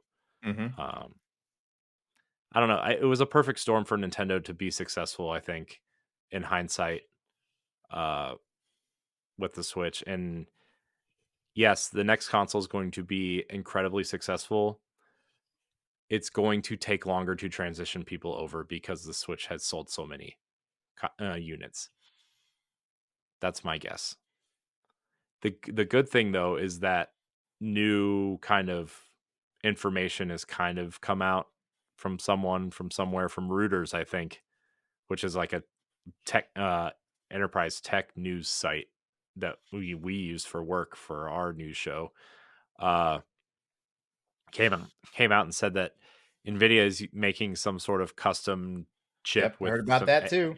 AI and like some kind of AI integration, and that the whatever the successor is going to be backwards compatible both physically and digitally, and it can enhance the current games in some way. And so I think that is going to strongly benefit the transition. Having that built-in library, I mean, if you can get Zelda running at, a strong at least 30 frames a second in handheld instead of somewhere between 18 and 24 frames a second in most cases, like. But wait. They haven't said it's linked to the new Nintendo though. Am I right? The Did NVIDIA they say chip? that? Yeah. Yeah. Yeah. Oh, it is linked to the next. Reuters said it was linked to Nintendo. I Okay. don't know if NVIDIA specifically said Nintendo, but also Well, I've heard from what I mean people is that like I the know new at NVIDIA. Switch. Like it might be Yeah. linked to Nintendo, but what if this is R&D for like the third Nintendo Switch? Well, I don't Well, think so. I'm just saying, maybe Nintendo's finally starting to get that foresight that like Xbox and PlayStation are doing. Maybe. Well, I think it's for this current Switch because I think if Nintendo's paying attention, especially to the Xbox hardware rumors that are flying around right now, which seem pretty, pretty, pretty true, right? Their next console is they're going to have two SKUs. One is going to be the powerful console, and one's going to be the handheld. That gets on my nerves. By the way, that What, gets on two my nerves. SKUs? Like, Yeah, I know. yeah, that gets on my nerves. I know. And The rumor around PlayStation is the same thing, though. I know. Supposedly they have a handheld In improvement. all seriousness, that I feel like that's always once they started doing that, like releasing a system and then releasing a refresh that basically is a hardware jump. That's always gotten under my skin. It's like just make it the new console. That's always been my thing because number one, it gives me pause sometimes. Like if it wasn't for the fact that we're influencers in the video game sphere and stuff like that, I wouldn't have bought my PS5 so fast.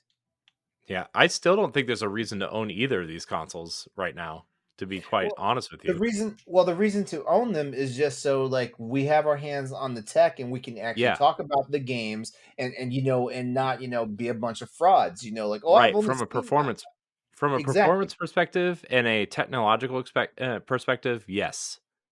there, From the but there games that being are days. out, like Yeah. it's like a hard maybe. So for those who don't know, I co-host a Destiny podcast. If you're new to the show, like a lot of our community is still playing on PS4.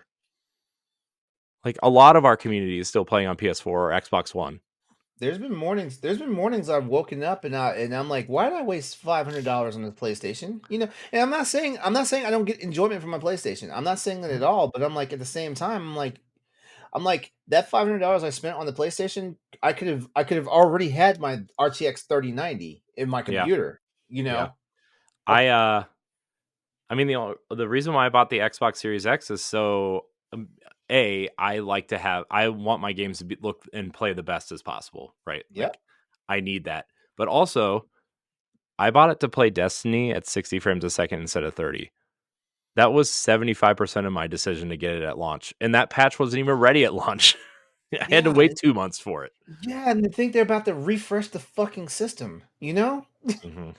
Yeah, 2026 Xbox, new It's Xbox. it's maddening. Yes.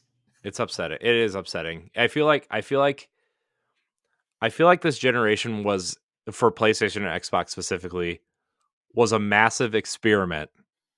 I was just about to say that. It's I feel like we were the I feel like we were the test model. Mhm. I feel like they made a console that they felt could be like a baseline for the future of everything, and they're like, in their minds, they're like, you guys are the beta testers for our ecosystem moving forward. What do you like? What don't you like? What do you want? Do you want anything to change? And so, and obviously, Xbox is going to go first next generation. It's clear as day they're going to go first next Yeah. generation. Yeah. And people clearly want the handheld experience. Obviously, the Steam Deck, the ROG Ally, you know, the Switch, and whatever Nintendo does next, all handheld experiences, right? The dedicated handheld is dead, but the handheld that can take your library with you is alive and well, and is a massive selling point for people. And so I feel like that's what people want right now, and that's the direction that Sony and Microsoft are looking at. I think Microsoft was actually pretty smart to partner with ROG Ally as like a temporary kind of solution until they R&D their own stuff. But we'll see. I don't know, man. I really feel like this was a massive this generation was a massive experiment, and a massive like transitional, the next console is going to be the real console that you're going to want for a long time type thing. So sorry, I feel like I hijacked this whole conversation, but I feel like you and I were having the conversation. Damn, like Pat and I know. Stephanie probably could have took the night off. I know. Sorry, Pat. Sorry, Stephanie, even though you're in the bathroom. I see on chat. Pat, do you have anything to say about any of this? Well, I mean, in terms of just Well, like hold on, Pat, real fast. What is your preferred console right now? that's what I was kind of getting to. I really don't have a horse in the game. I've had like every main manufactured console, uh, from Nintendo to Sega to Microsoft to Sony, and honestly, like the thing that drives me to whatever console I play is the games.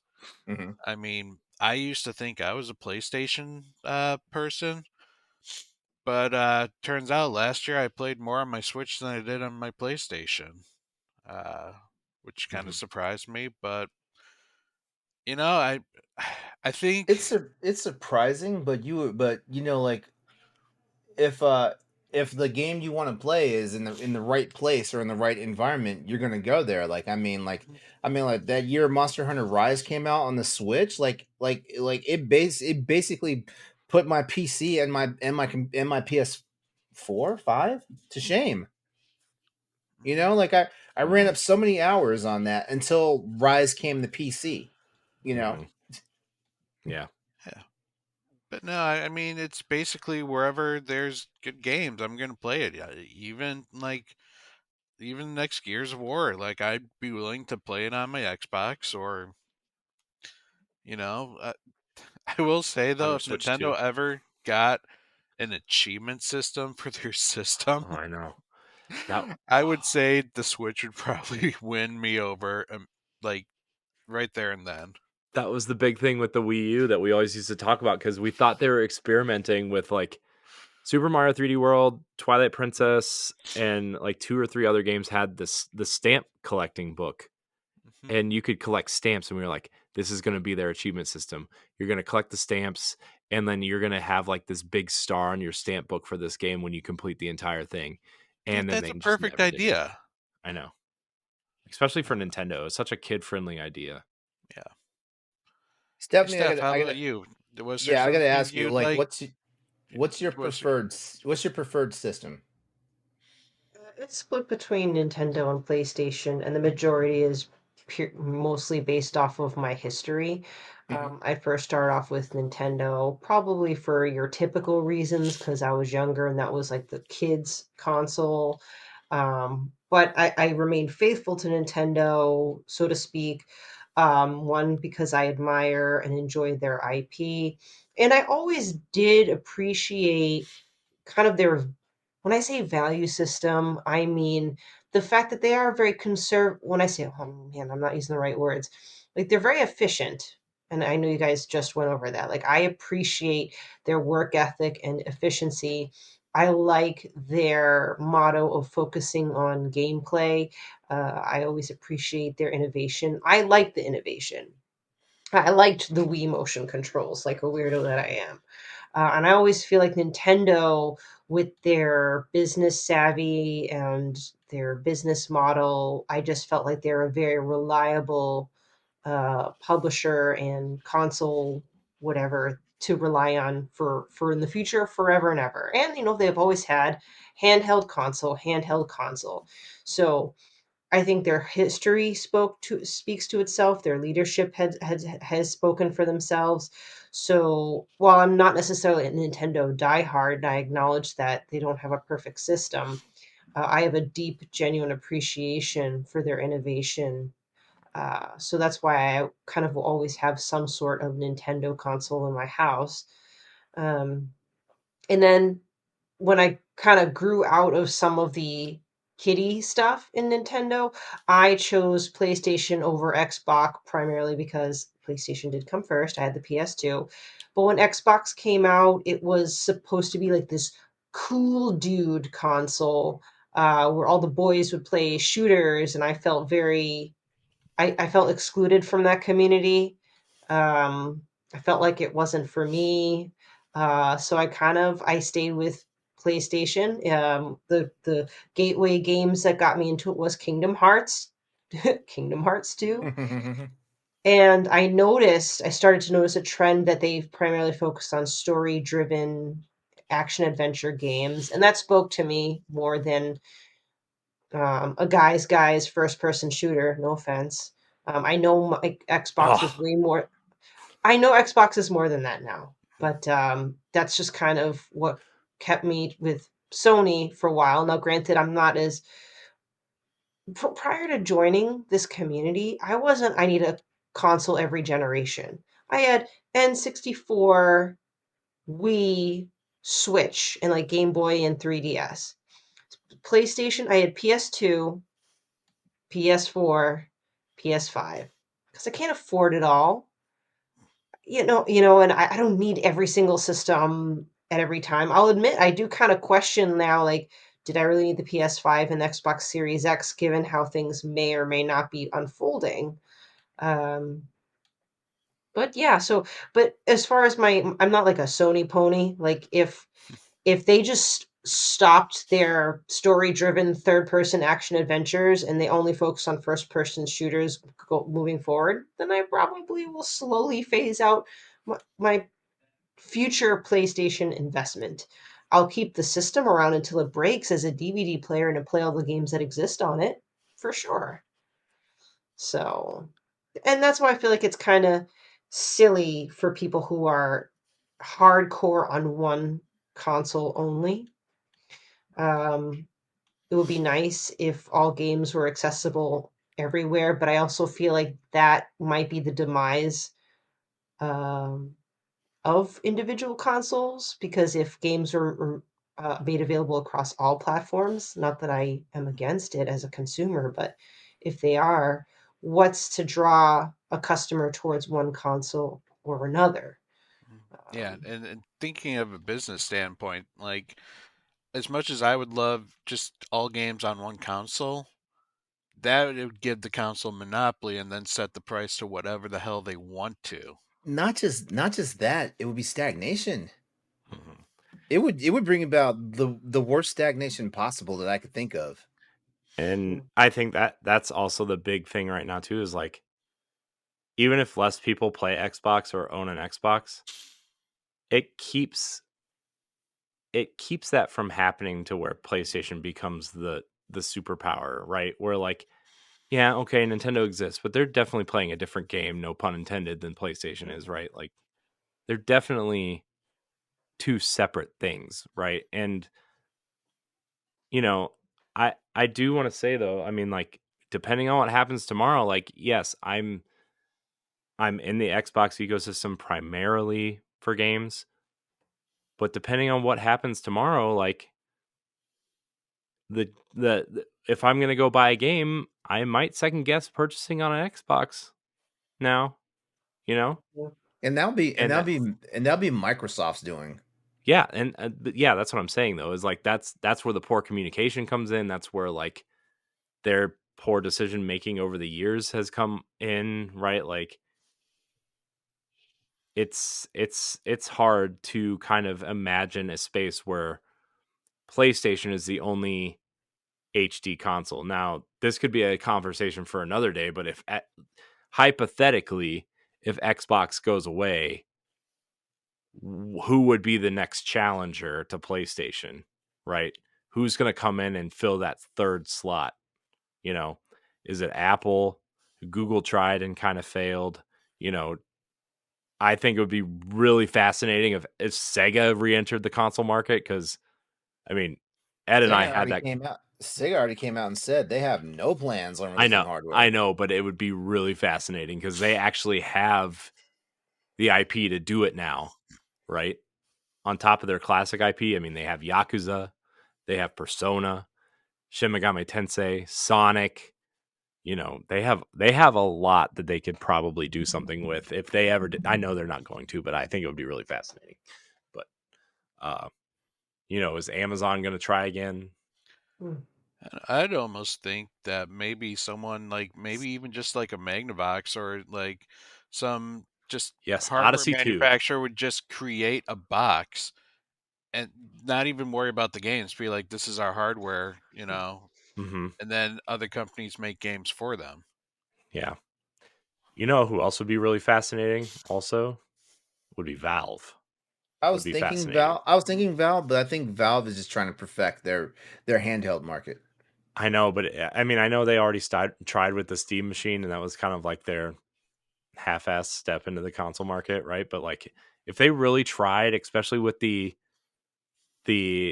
success of the Steam Deck, right, and like, if they really tried and put out a box that was $400 that was kind of optimized for Steam, right? Like, that could be really interesting.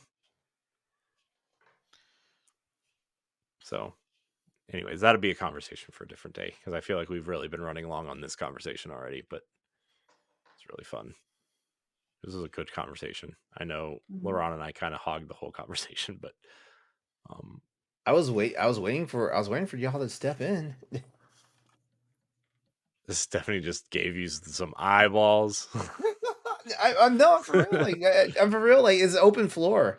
Like I know. I'm just not good. I know better than to interrupt like a train of thought, and it was very educational. So um, And by the way, for people who are wondering, my preferred system is definitely a PlayStation.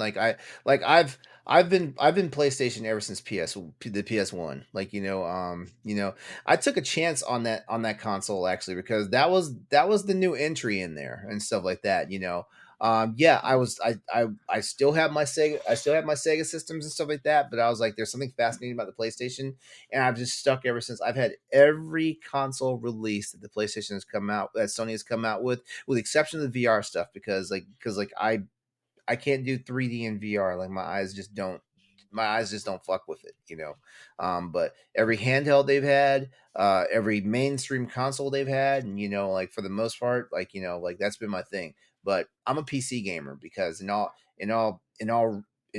realism, like I enjoy games and I want to get the best experience I can from games as possible and stuff like that. Like I don't like being kneecapped by frames sometimes. I don't like being kneecapped by like like loading times and speeds and stuff like that. I don't like being kneecapped, on the fact that I have to spend upwards of $150 fucking dollars to play games online. I don't like that shit. I don't. That's the reason why I have not reactivated my PlayStation Plus. Like I haven't even at the cheapest tier. I have not done it because like I'm kind of tired of it. And also like I don't need all those fucking free games every month they give you that I never fucking play and just fills up my hard drive. My very valuable hard drive on my PlayStation 5. Oh man, imagine if Nintendo and PlayStation were still together. God, nobody would dare compete with that. Yeah. Although we don't know how it would. We don't know how it would have worked. It probably found some way to crash and burn. Yeah. So, do we want to hit this second topic at all, or do we want to save it for next week? I kind of We'll forget. save it for next week. Yeah, let's save that. Let's save it. Yeah, I had to look. I had to look for a second because I forgot what the topic was. Like, all right, we're getting out of here. I knew that was the answer. I just didn't know if it really was the answer. Anyways, I want to thank everybody for watching and or listening to this episode of the Boss Rush Podcast. You can find us on your favorite podcast application of choice. You can subscribe to us on YouTube. If you want to support us, you can head on over to patreon.com/Boss Rush Network. Throw us $1 or $2, get early access, voting rights, etc. Double entry into our giveaway for Final Fantasy VII Rebirth. Yeah, I think that's it. BossRush.net. We're going to PAX. If you're going, come say hi.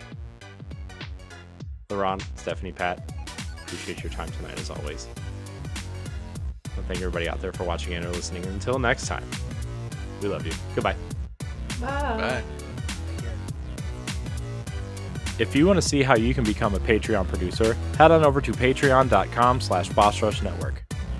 The Patreon producers for this month are Adriel Munger, Austin Campbell, Celeste Roberts, Christian S., Sana Dirrig, Francisco Santillan, Matthew Keel, and Todd Oxtra. Thanks for your continued support of the Boss Rush Network.